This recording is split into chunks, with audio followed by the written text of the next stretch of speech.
And here's the other thing. This is what I've learned about the whole sovereign movement. We are all being human trafficked. What David Straight said is anyone born before 1975 was supposed to be, I don't know how this would, if this would go into a bank account or what, but you're supposed to get about $630,000. If you're born after 75 till a certain time period, you're supposed to have $1 million. And then if you're born after, I don't know if it was 80 something or 90 something, you're supposed to have $2 million. And instead of us getting that money, they give us the birth certificate, they give us a social security number, and then the money that we're supposed to get is traded on the New York's, I don't know if it's not the New York Stock Exchange, but traded behind the scenes. And then we're chattel, the money's made off of us. And then they're getting the investment, and we're left working our fucking lives, working our asses off for our whole lives. This is exactly why I'm beating the Jassara Nassara drum, because we got to bring it in, and we got to wake everybody up. We got to get everybody to get a drum and a microphone and a channel, and everybody just boom, boom, boom, boom, boom, boom, boom. Just fucking beat the drum until the cows come home. You know what I mean? Yep. Exactly. Absolutely. Exactly.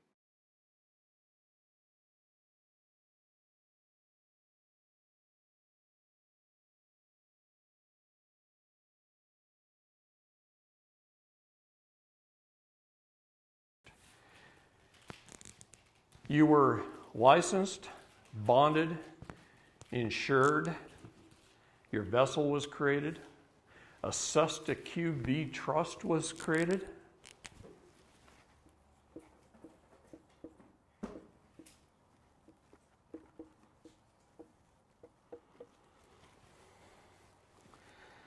A Susta QB trust is an individual trust underneath the umbrella of the public charitable trust. So the Public Charitable Trust Act of 1882 created the Public Charitable Trust. The Susta QV Trust Act created the Susta QV Trust, each individual trust that you all have through your birth certificate and registration. On your birth certificate, there's a bank name. It's on bond paper. There's a CUSIP number, CUSIP number. What is a CUSIP number? It's an investment control number that's regulated by the Securities and Exchange Commission.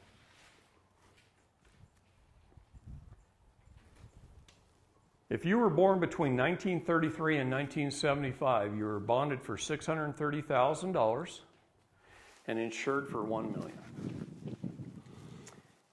If you were born after 1975, you were bonded for $1 million and insured for $2 million. Now, wait a minute. Wait a minute. That's just the initial investment. Everything. What happens at birth, though, and I'm just going to use the figures from 75 to now because it's round numbers. We were bonded for $1 million.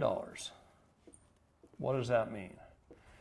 That means the bank went to the International Monetary Fund, and the bank, on behalf of the public, under your CUSIP number, borrowed from the International Monetary Fund $1 million in ones, fives, tens, 20s, 50s, hundreds, and they threw it out there into the general public. They distributed that $1 million to the bank for every person who's born. That's what they do. On the credit side, $1 million worth of United States Treasury bonds are issued, and they're sold. They're hypothecated. They are bundled, and they are sold on the stock exchange.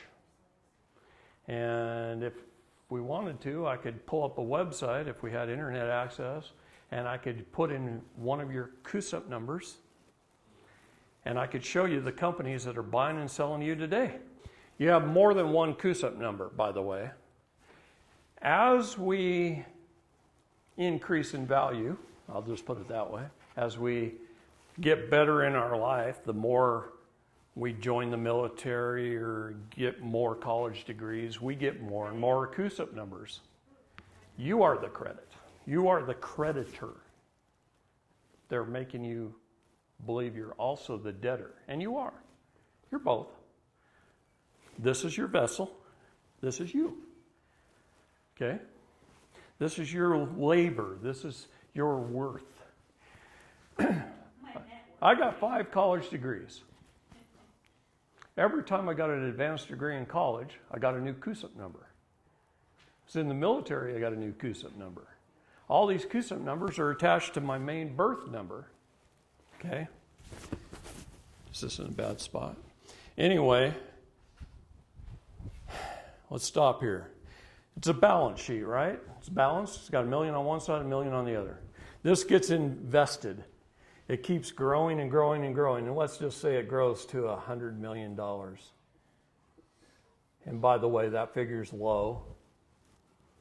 I'm giving them the benefit of the doubt. Really? I've seen individuals worth $35 billion or more that didn't know they had a dime. Okay? It keeps growing and growing and growing. Our first 18 years of life, we're not spending anything. So nothing is going over here, our first 18 years. That's growing and growing and growing for 18 years, and it's being hypothecated and traded. And they've done a good job of managing it. They really have. First 18 years, it's growing and growing and growing. You're not spending anything. You're not adding anything to the debit side. Then you go get a job, and you get married, and you go out and you buy a house. I'm just going to use numbers. The numbers themselves don't matter. It's the concept, okay? You buy a car or two. You buy some utilities or two over your lifetime, some medical bills, some food, whatever. They keep track of it all through your tax returns, your credit card, your bank statements. Banking is all tied into the IMF, the Federal Reserve. We got a big buildings of bean counters called the Department of Fiscal Services, and those accountants just keep track of everything, everybody's life. And this all starts to add up on the debit side. And this just keeps growing and growing and growing on the investment side. At some point in time, you die, and it goes through probate. They take some of this, and let's just say over your lifetime you've spent, I'm going to round it off to $10 million. So they subtract $10 million out of your investment, and they pay off all this, and it becomes a zero balance. They even pay back the initial loan to the International Monetary Fund, plus interest. That was a loan from a foreign entity, by the way, to the Public Charitable Trust. And they pay it back. The balance is zero. Now this has, let's just say for this discussion, has $90 million left in it. What happens to it?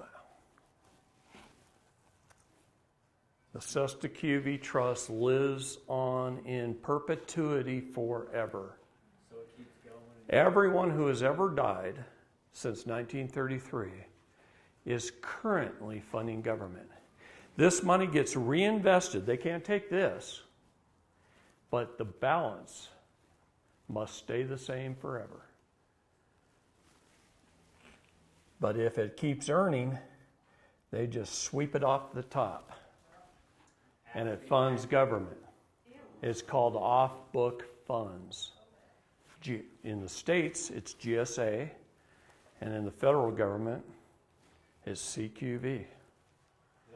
And it continues to fund government. Why do you think they don't care if they spend $3 trillion on foreign entities? Because it's not their money.